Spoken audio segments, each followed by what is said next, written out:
Masterpiece.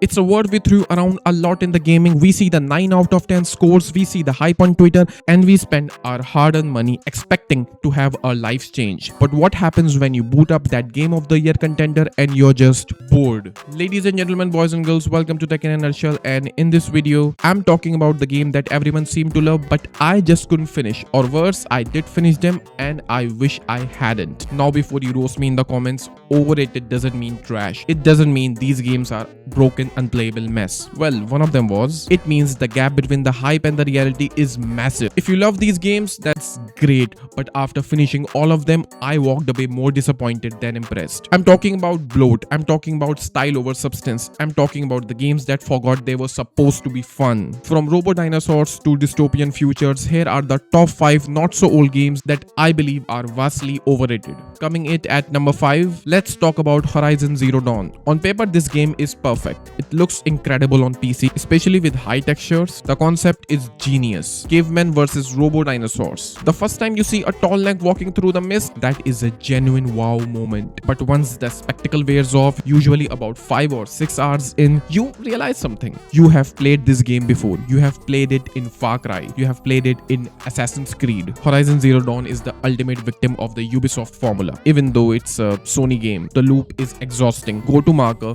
climb tall thing to reveal map, collect 50 herbs, craft ammo, repeat. And let's talk about the combat. Fighting the machines, pretty cool. Shooting off components is satisfying, but fighting humans, it is outrageous. The AI is brain dead. The stealth mechanic are basic, and after 10 to 15 hours, it becomes repetitive. You are just targeting weak spots again and again. Then there's the story presentation. Aloy is a cool character, but in the base game, every conversation is mannequin standing perfectly still, reciting exposition. That blessing wasn't bad. Nice and short, anyway. But I know a half dozen us-around tinkers who could put on a better fireworks show. Oops. For a game that is praised for its world building, the world feels incredibly static and our main character feels emotionally flat for long stretches. It's a beautiful tech demo wrapped around a generic open world checklist. It's not a bad game, but a masterpiece? No. It's just a content. What it does well is incredible world design, unique robo dinosaur concept, strong lore, beautiful visuals. Why I think it's overrated is the open world feels formulaic. Climb tower, reveal map, clear bandit camps, craft better gear, repeat same thing again and again. At number 4, we have the definition of the fast food gaming, Far Cry 5. People love this game for the chaos, and I get it. It's fun to blow stuff up with a shovel launcher. The villain, Joseph Seed, is genuinely terrifying in the trailers. But this game commits one of the biggest sins in open world design: forced progression. You could be having the time of your life flying a plane or fishing, and suddenly the game decide, no, it's time for story. The screen goes blurry, only you starts playing and you get kidnapped. It doesn't matter if you're in a log bunker or a helicopter, the capture party gets you. It rips the control away from the player. It interrupts the flow and it's annoying. And then there's the silent protagonist problem. In previous Far Cry games, the main character had a personality. Jason Brody in Far Cry 3 went insane. In Far Cry 5, you're a floating pair of arms. You have these incredible actors delivering intense monologues to your face, screaming, crying, and your characters just stand there blankly. It completely kills the immersion. Far Cry used to be a gritty survival shooter. Far Cry 5 is just an arcade shooter where the AI runs into your bullets. Well, it's fun for 2 hours, but by hour 20, you are just checking boxes. There might be something that really works in Far Cry 5 like Montana setting and the co-op freedom, but what doesn't work is, or the problem with Far Cry 5 is, it's Far Cry 3 again and again and again. The formula hasn't evolved meaningfully. Also, the ending feels unsatisfying and almost meaningless after all that build-up. It's not bad. It's just extremely safe and repetitive. Okay, number 3, this is going to get me some hate comments. Death Stranding. Hideo Kojima is a visionary. I respect that. He made Metal Gear Solid, but Death Stranding is the prime example of a creator needing an editor. The fans will tell you, you just couldn't get it. It's an art. It's about connection. I get it. I just don't think it's fun. Strip away the celebrity cameos and the confusing ghost baby, and what are you actually doing? You are an Amazon delivery guy. The core gameplay loop is managing inventory weight and holding the L2 and R2 so you don't fall over. It is a walking simulator. Literally, the terrain is the enemy. And while that is a unique concept, unique doesn't always equal good. The UI is a nightmare. You spend half of the game in menus, watching the same unskippable cutscene every time you recycle materials. Dealing with BTs isn't isn't scary after the first time, it's just tedious. And the writing? Look, I love weird stories. But the character named the Die Hardman and Hardman, it's so on the nose, it hurts. The game explains its own plot to you over and over for 40 hours. Some call it genius, some call it boring. I'm in the middle.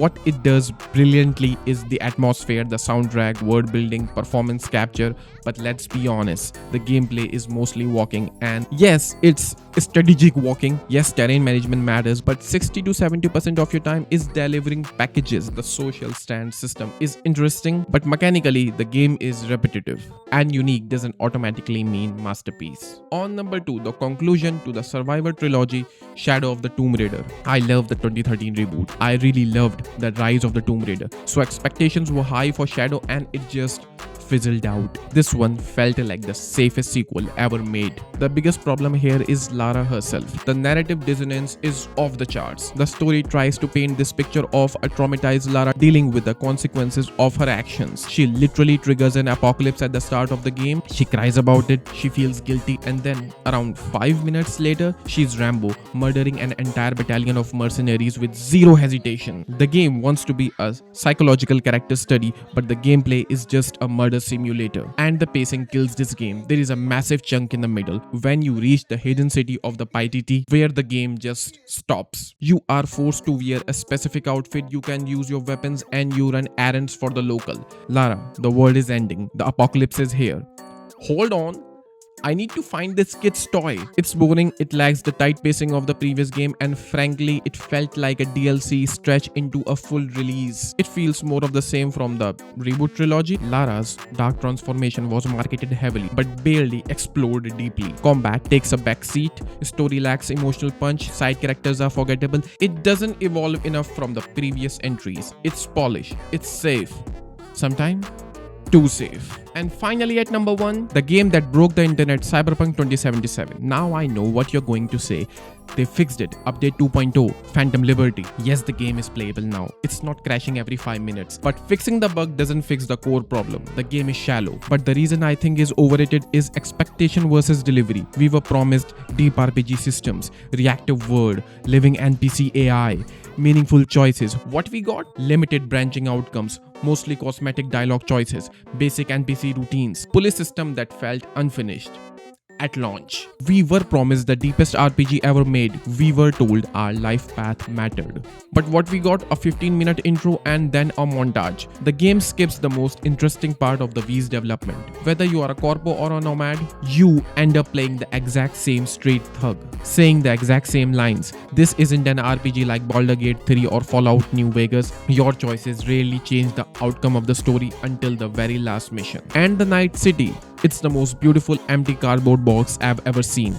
You can interact with the world, the NPCs are zombies, you can sit at food stalls and eat. Well, it's style over substance. The looting system is just pick up the gun, number is green, equip. The hacking is just press button to do magic damage. People call this a masterpiece now because the anime was good and the bugs are gone. But if you look at what was promised versus what was delivered, Cyberpunk 2077 is still the king of overrated games. It was marketed as the next evolution of the RPGs. It isn't. Look, I know I just tore apart some of your favorite games, and honestly I wanted to love all of these. I pre-ordered Cyberpunk. I was really happy when I got Death Stranding. Well, free on Epic Games though. That's why it hurts. When a game demands 50, 60 or 100 hours of your life, it needs to be more than just pretty graphics or big map. It needs to respect your time. But hey, that's just my opinion. I want to know yours. Am I wrong? Is Death Stranding actually a genius work of art and I'm just too impatient to get it? Let me know in the comment section. That's it for now, folks. I hope you liked the video, and if you did, you can subscribe to the channel and like the video. If you really found it fun or informative or useful, you can follow me on Instagram if you want. Till then, take care of yourself and your loved ones. I'll see you in another video, probably related to some PC stuff or gaming, I guess. Bye bye for now.